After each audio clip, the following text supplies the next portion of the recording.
부족한 사람에게 많은 사랑을 베풀어 주신 것 늘 감사하고 있습니다. 또 부족한 종도 우리 광주 서석교회와 성도님들을 위해서 늘 기도하고 있습니다.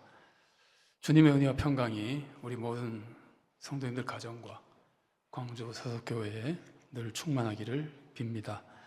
오늘은 맥주 감사주일입니다. 여러분, 하나님이 맥주 감사주일을 정해주신 이유가 뭘까요? 감사라는 거죠. 우리들에게 하나님께 감사라고 감사주일을 정해주셨습니다. 근데 감사는 뭐로 하는 겁니까? 마음으로 하는 겁니까? 말로 하는 겁니까? 아니면 돈으로 하는 겁니까? 마음이죠. 물어볼 필요도 없이 마음입니다. 감사는 마음이 없으면 아무리 화려한 말로 감사 인사를 해도 감사가 아닙니다. 아무리 많은 돈으로 감사 인사를 해도 감사는 마음이 없으면 감사가 아닙니다. 감사는 마음으로 하는 겁니다. 그런데 하나님이 우리에게 감사하라고 명령하신다고 해서 우리가 감사할 수 있습니까? 아무리 감사하라고 하셔도 내 마음에 감사의 마음이 생기지 않으면 감사할 수 없는 거죠. 감사는 마음으로 하는 거니까. 더욱이 오늘 본문은 범사에 감사라 그럽니다. 모든 일에 감사라 그럽니다. 근데 우리가 살다 보면 어떤 일에 대해서는 기분 나쁘고 짜증이 생기고 감사할 마음이 생기지 않는 경우도 있지 않습니까? 그런데 어떻게 모든 일에 감사할 수 있습니까?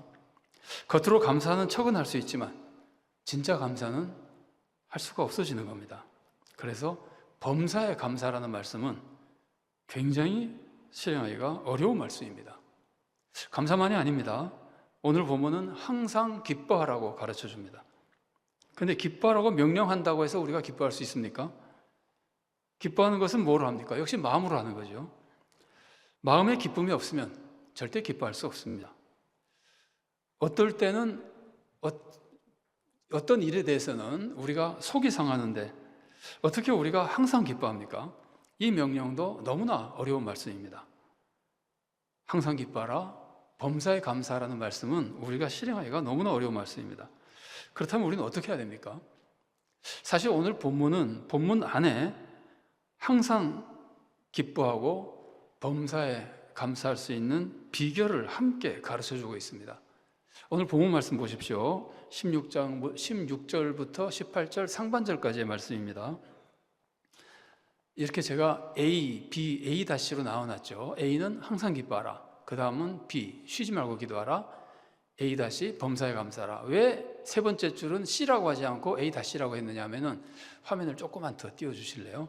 왜 A-라고 했느냐 하면은 A와 A-가 거의 같은 내용이기 때문입니다. 보세요. 항상과 범사에 같은 말이죠. 기뻐하라, 감사하라도 사실은 거의 같은 말입니다. 여러분 생각해 보세요. 기뻐하라와 감사, 기쁜 일이 생기면 어떡합니까? 사람이 기쁜 일이 생기면 감사하죠. 사람이 감사할 만한 일이 생기면 어떡합니까? 감사할 만한 일이 생기면 기뻐하게 되는 겁니다. 그래서 감사와 기쁨은 굉장히 가깝게 연결되어 있는 겁니다. 사실 성경이 쓰여진 헬라어에서는 기쁨이 카라이고 감사는 유카리스티아인데 이게 다 같은 어원에서 온 말입니다. 서로 긴밀하게 연결되어 있기 때문입니다. 제가 이것이 얼마나 연결이 잘 되어 있는가를 성도님들이 공감하는 데 도움이 되도록 하기 위해서 한글 번역 말고 원래 성경은 헬라어로 쓰여져 있는데 신약 성경은 헬라어를 한국말로 이렇게 음력을 해서 써놓은 거 읽어드리겠습니다. 여기도 역시 A, B, A-인데 A가 판토테 카이레테, 이게 지금 항상 기뻐하라는 거거든요. A-를 보세요. 엔판티 유카리스테이테, 모든 것에 범사에 감사하라는데 판토테 엔판티가 같잖아요. 우리는 항상 범사, 그러니까 의미가 같은데 헬라어는 발음도 같아요. 똑같은 말에서 온 말이에요. 판이라는 말에서 온 거예요. 판토테 엔판티. 그 다음에 카이레트도 같은 어원이라고 그랬잖아요. 유카리스테이테. 거의 같은 말이에요. A와 A-는. 그리고 그 가운데 전혀 다른 말이 기록되어 있어요. 아데아 레이프토스 프로시큐스데, 쉬지 말고 기도하라. 이런 것들을요, A, B, A-, 이거 자세히 몰라도 되는 것인데 공감하는 데 도움이 될까 봐 제가 좀 장황하게 설명해 드립니다. A, B, A- 혹은 A, B, C, B- A- 이렇게 홀수로 문장이 되어 있으면서 이렇게 서로 대응되는 거는 이게 지금 교차 대칭 구조라고 하는, 교차 대칭법이라고 하는 표현인데요. 홀수로 돼서 가운데가 하나가 딱 남으면은 짝수로 된 것도 있습니다. 성경에는 교차대칭 구조가 무지하게 많이 나옵니다. 잠언 같은 데 보면 수도 없이 많이 나옵니다. 그런데 홀수로 되어 있는 경우는 가운데 문장이 강조되는 거예요. 그래서 이 셋 중에는 어느 게 강조되는 거예요? 쉬지 말고 기도하라가 강조되어 있는 거예요. 오늘 본문은 쉬지 말고 기도하라는 것을 강조하는 표현이고, 왜 그것을 강조하냐면 그래야만 항상 기뻐하고 범사에 감사하는 삶을 살 수 있기 때문입니다. 우리가 마음으로 기뻐하는 거 내 뜻대로 못합니다. 우리가 마음으로 감사하는 거 내 뜻대로 못합니다.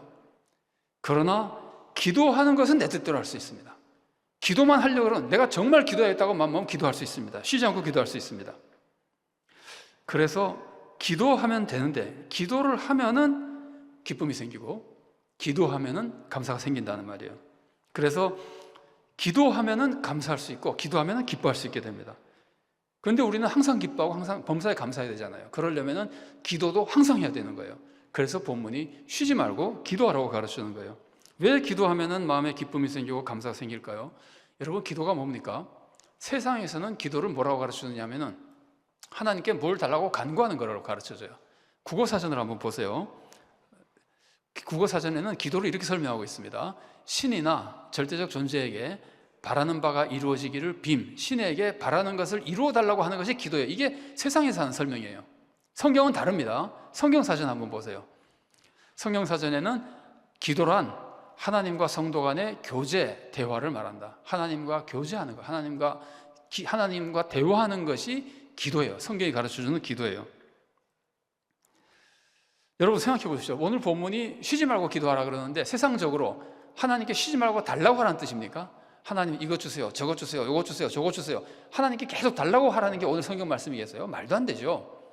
하나님께 기도하라는 것, 특히 쉬지 말고 기도하라는 것은 계속 달라 그러라는 것이 아니라 한시도 하나님을 잊지 말라는 거예요. 하나님 없이 살려고 하지 말라는 거예요. 항상 하나님을 의지하고 하나님을 사랑하며 하나님의 뜻대로 살라는 거예요. 물론 우리는 부족하니까 항상 하나님을 의지해야 됩니다. 항상 의지하니까 늘 하나님께 간구합니다. 도와달라고 간구합니다. 그것이 기도입니다. 그러나 기도의 본질은 달라 그러는 데 본질이 있는 것이 아니라 하나님과 교제하며 하나님을 생각하며 살아가는데 기도의 본질이 있는 겁니다. 우리가 항상 하나님을 생각하면 어떻게 될까요? 여러분은 하나님을 생각하면 제일 먼저 생각나는 게 뭡니까? 와, 하나님께 기도해서 복 받아 먹어야지, 그겁니까? 그렇지 않잖아요. 하나님을 생각하면 제일 먼저 생각나는 것이 하나님의 은혜, 하나님의 사랑. 하나님이 나를 자녀로 삼아주시고 나를 사랑으로 인도해 주시고 나에게 좋은 것을 주시고 나에게는 모든 것이 합력하여 선을 이루게 해주시고, 이런 하나님의 사랑이 생각나잖아요.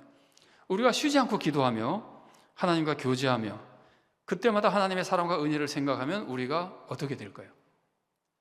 우리가 하나님의 자녀가 되어서 하나님의 사랑 속에 산다는 것, 하나님이 나에게 항상 좋은 것을 주고 돌봐주신다는 것, 하나님은 우리들에게 지금도 영생을 맛보지만 천국에 영생을 내세워 예비하고 계신다고 하는 것, 이런 것들을 생각하면 우리가 어떻게 될까요?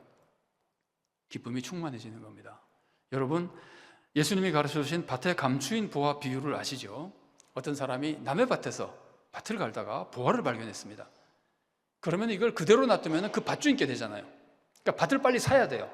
그러니까 몰래 사기 위해서 덮어놓고 이제 밭을 온 힘을 다해서 밭을 사게 되거든요. 그런데 이 말씀을 잘 보세요. 마태복음 13장 44절 말씀입니다. 천국은 마치 밭에 감추인 보화와 같으니 사람이 이를 발견한 후 숨겨두고 기뻐하며 돌아가서 자기의 소유를 다 팔아 그 밭을 사느니라. 오늘 성경 말씀은 그 숨겨두고 기뻐하며 돌아간다고 되어 있지만 사실 실제로는 어떨까요? 보화를 딱 발견하는 순간 먼저 숨깁니까? 기쁨이 먼저 옵니까? 기쁨이 먼저, 보는 순간 기쁨이 넘치는 거예요.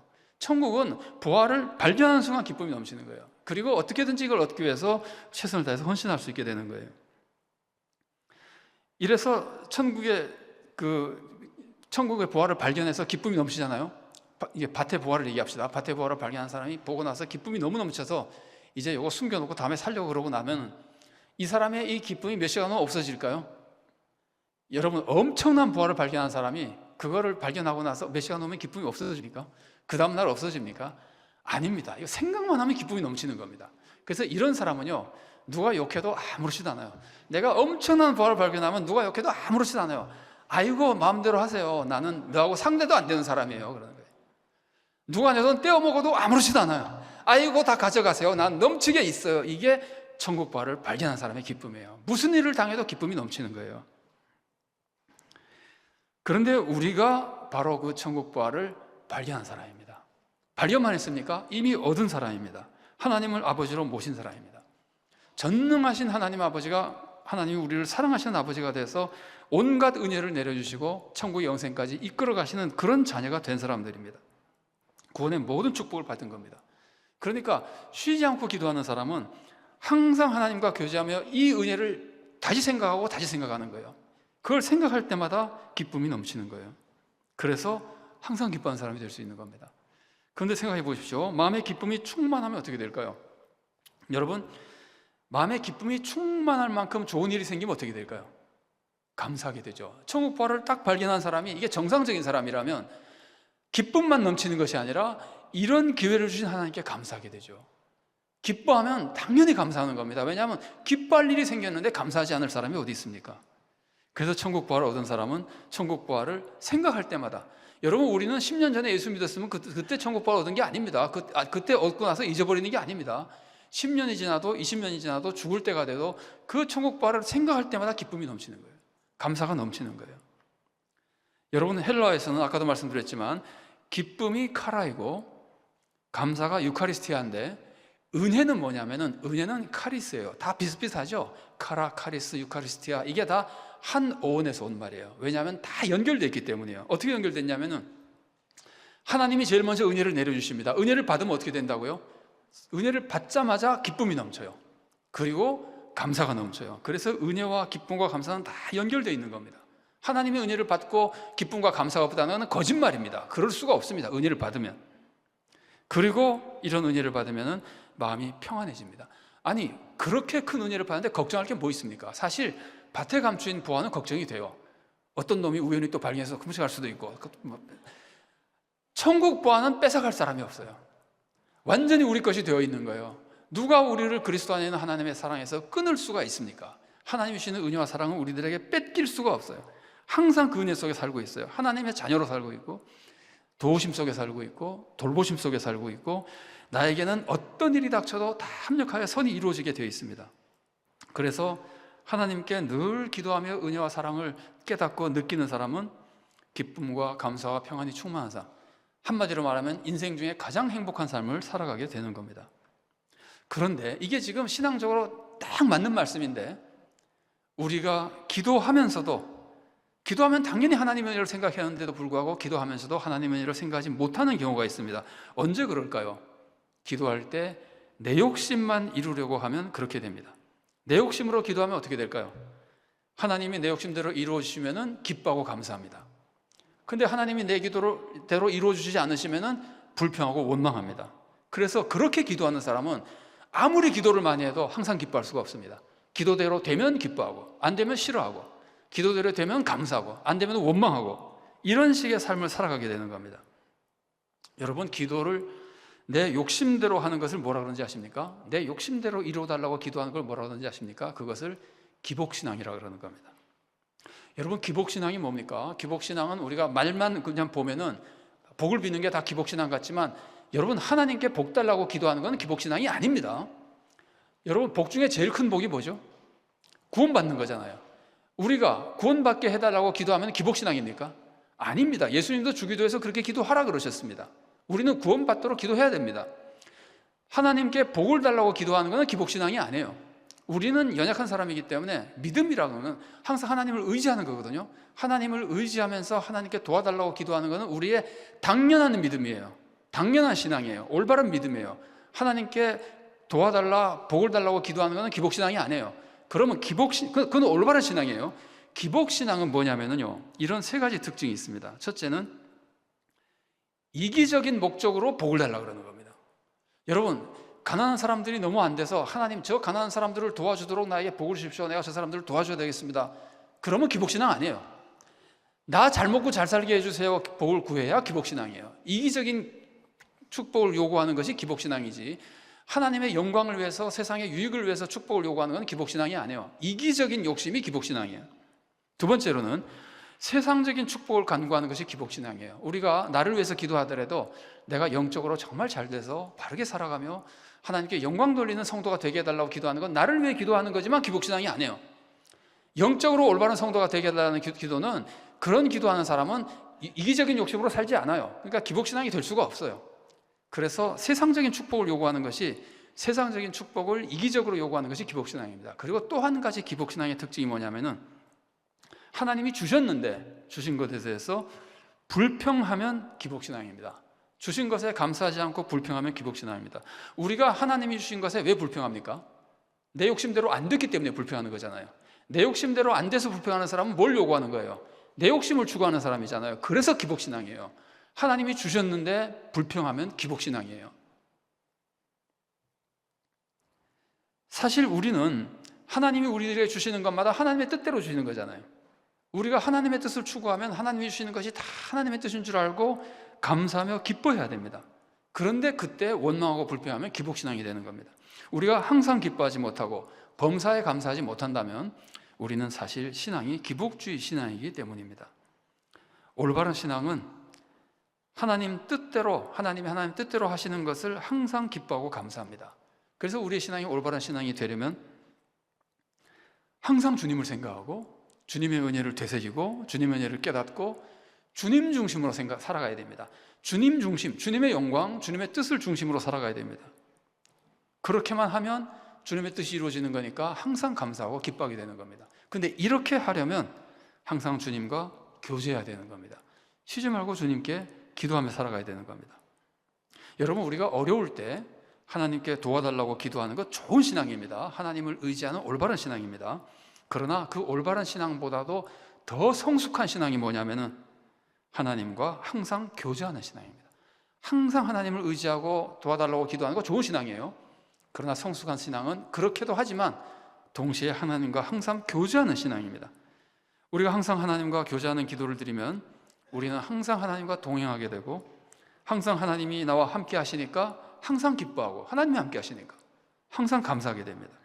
하나님이 주신 것은 좋은 것인 줄 알고 감사하고, 하나님이 주신 것은 지금 이상하게 보여도 나중에 반드시 좋은 선이 이루어지는 걸 믿고 감사하고, 그래서 범사에 감사하게 되는 겁니다. 우리가 이렇게 하나님 달라고 기도해도 됩니다. 달라고 기도해도 하나님이 큰 축복을 내려주시지만 항상 하나님과 교제하며 하나님께 감사하며 살아가면은 하나님이 더 기뻐하시고 더 놀라운 은혜와 축복을 우리들에게 내려주십니다. 여러분, 다니엘 보십시오.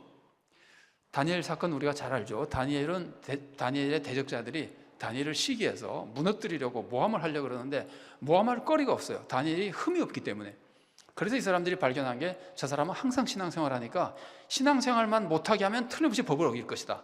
그래서 신앙생활 못하게 하는 법을 만들려고 기도 못하게 하는 법을 만들었어요. 그 사람들이 만드는 법이 30일 동안은 왕 외에는 어떤 사람이나 어떤 신에게도 간구하지 못하는 법을 만들어서, 그때 간구하는 사람은 사자굴에 집어넣기로 하고 법을 만들어서 왕에게 주니까 왕은 자기에게만 간구하라니까 기분 좋아서 사인을 해버렸어요.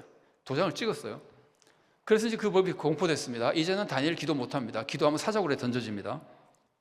그때 다니엘이 어떻게 합니까? 여전히 기도했습니다. 그럼 다니엘이 어떤 기도를 드렸습니까? 하나님, 제발 이 금령 없애주십시오 하고 간구하는 기도 드렸습니까? 그랬을지도 모르지만 성경은 그런 거 쓰지 않습니다. 그 기도는 했거나 안 했거나 중요하지도 않고 아마 하지 않은 것 같아요.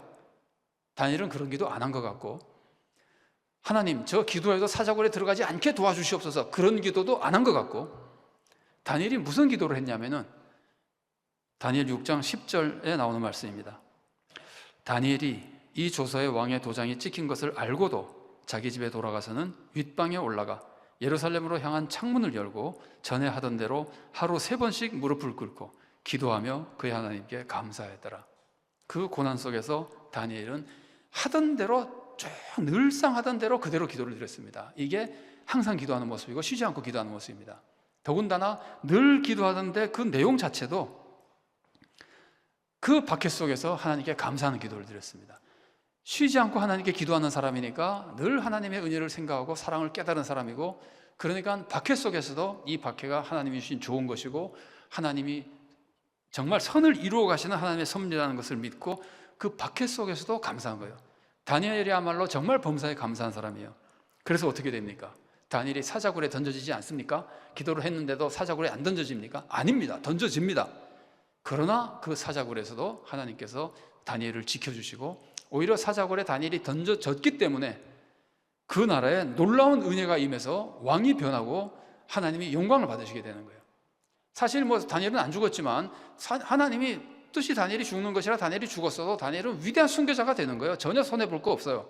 근데 하나님은 다니엘의 그 기도 속에서, 감사의 기도 속에서 하나님은 놀라운 은혜를 내려주셔서 다니엘은 또 다른 기적을 체험하고 많은 사람들에게 하나님을 두려워하고 믿게 만드는 역사를 이루어 나가는 겁니다.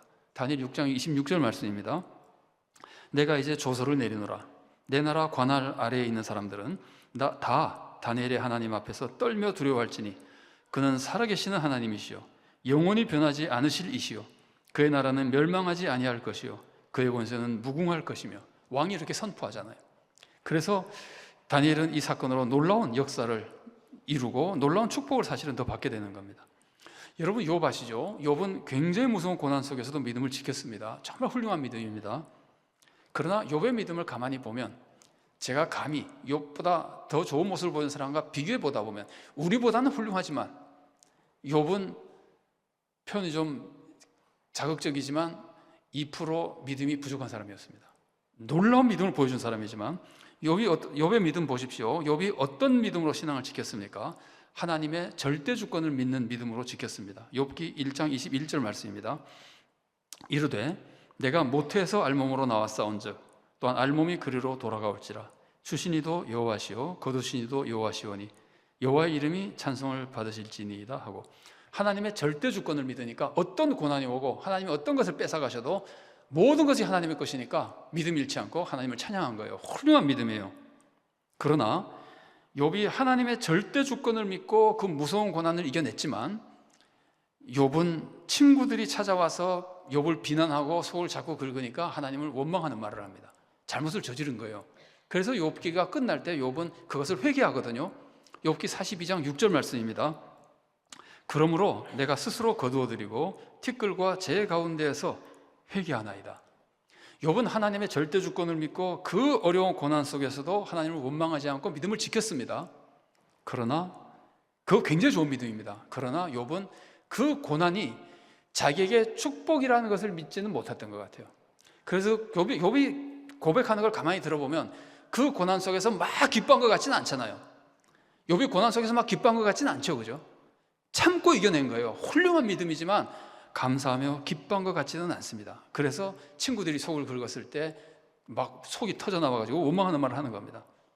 그러나 바울 한번 보십시오. 바울도 육체의 고통 속에서 그 병을 고쳐달라고 하나님께 기도합니다. 바울은 자기 고통도 고통이지만 바울은 정말 하나님 나라에서 일하고 싶은데 이 육신의 질병 때문에 감당을 못하겠는 거예요. 이 병이 자기가 하나님 나라 일을 하는데 방해가 되는 거예요. 그래서 바울은 이걸 뭐라고 부르냐면 육체의 가시라고도 부르지만 사탄의 사자라고 부릅니다. 이거는 사탄의 사자다. 내 하나님의 일을 방해하는 것이다. 그렇게 불렀거든요. 그러니까 정말 하나님의 영광을 해서 이거 좀 떠나게 해달라고 기도를 했어요. 그런데 여러분, 하나님의 응답이 뭡니까? 욥이 그 기도하는 속에서 욥이 깨달은 하나님의 은혜가 뭡니까? 그 고통마저도 하나님의 은혜라는 걸 깨닫는 거죠. 그때 더 큰 은혜가 임한다는 걸 깨달은 거죠. 그 고통이 축복의 통로라는 걸 깨달은 거죠. 그래서 바울은 그 고난 속에서 그 고난 때문에 오히려 자기가 약해진 것을 자랑하게 되는 겁니다. 그게 더 큰 축복이라는 것을 깨닫게 된 겁니다. 고난을 기뻐하며 감사한 겁니다. 고난을 바울은 참은 게 아니라 기뻐한 거예요. 하나님과 교제하며 기도 속에서 깨닫고 이제는 기뻐하게 된 거예요. 그래서 바울은 정말 교제 기도를 통해서 항상 기뻐하며 범사에 감사하는 성도가 된 놀라운 믿음의 모습을 보여주고 있는 겁니다. 그래서 바울은 그런 육체의 가시를 몸에 달고 살면서도 기쁨과 감사가 넘치는 종이 되고 정말 기쁨과 감사 속에 하나님 나라를 위한 위대한 종이 되셨던 겁니다. 여러분, 이것은 바울이 욥보다 더 훌륭해서 그런 게 아닙니다. 바울이 잘나서 그런 게 아닙니다. 욥은 예수님 십자가를 모르던 시대에 살았잖아요. 바울은 예수님 십자가를 아는 사람이잖아요.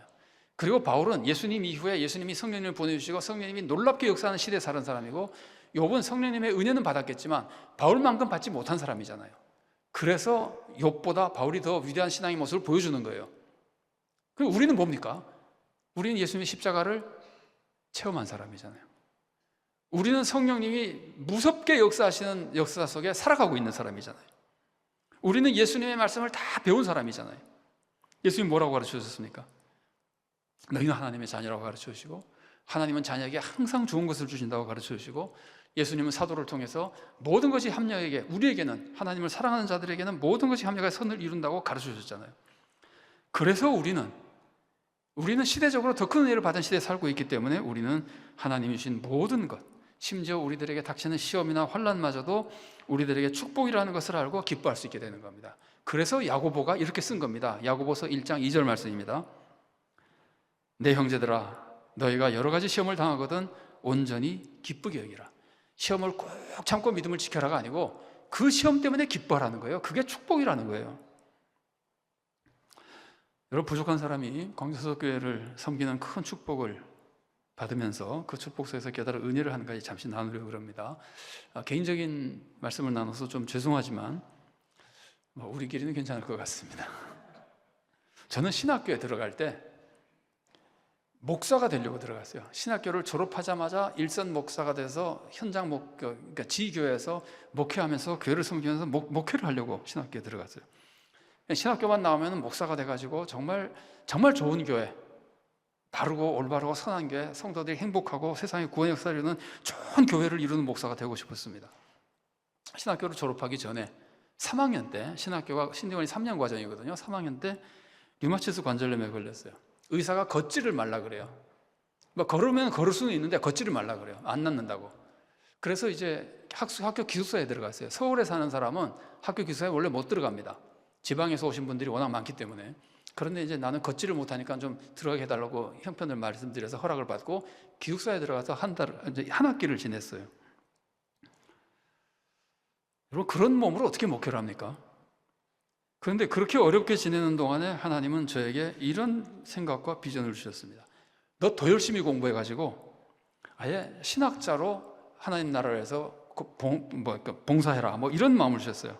그래서 목회의 꿈을 접고 신학자가 되기로 마음을 먹었습니다. 그러고 나서 공부를 좀 더 했더니 호신대에서 오면 어떻겠냐는 얘기가 나오고, 그래서 이제 처음엔 또 안 오겠다 그랬다가 그러니까 다른 길이 막 막히더라고요. 그래서 또 하나님이 가라 그러시는 건가 보다. 어쨌든 잘 돼가지고 호신대에 왔어요. 저는 집안이 이북 출신입니다. 그래서 저는 부산에서 태어나서 살았습니다. 나중에 서울에 살았지만 호남지방은 생각도 안 했던 사람이에요. 그런데 그 아팠던 것이 계기가 돼서 호신대로 오고, 호신대에서 교수 생활하다가 하나님은 어느 날 갑자기 광주 서석교회 청명을 받게 해주셔가지고 서석교회 와서 정말 보람되고 행복한 신앙생활을 했습니다. 저 인생의 많은 방향이 바뀌면서 이곳에서 신앙생활하고 은혜를 많이 받고 축복을 받았는데, 이렇게 제가 받은 축복들이 신학교 3학년 때 고통스러운 질병에 걸렸었기 때문이었습니다. 그때는 잘 몰랐는데 나중에야 그 고통이 놀라운 축복이었다는 것을 깨닫게 된 겁니다.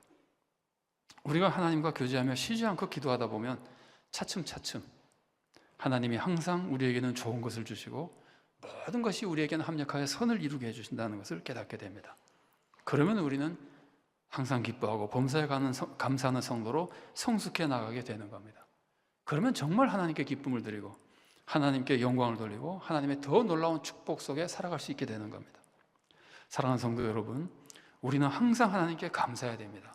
그런데 항상 감사한다는 것이 고통을 참아가면서 고통에도 불구하고 감사하는 것이 아닙니다. 그것도 훌륭한 감사입니다. 그러나 진짜 성숙한 감사는 그 고통이 축복인 걸 알기 때문에 기뻐하며 감사하는 거예요. 억지로 참아가면서 감사하는 게 아니라 기뻐하며 감사하는 거예요. 우리 모두가 쉬지 않고 이런 교제의 기도를 드리며 하나님의 은혜를 항상 깨달아 기쁨과 감사가 충만한 성도가 되기를 바랍니다. 그래서 더욱 하나님을 사랑하며 더욱 순종하며 더욱 헌신해서 하나님을 영화롭게 하고 우리도 구원의 길을 가고 세상도 구원으로 인도하는 좋은 성도가 되고 귀한 교회를 이루어 나갈 수 있기를 바랍니다.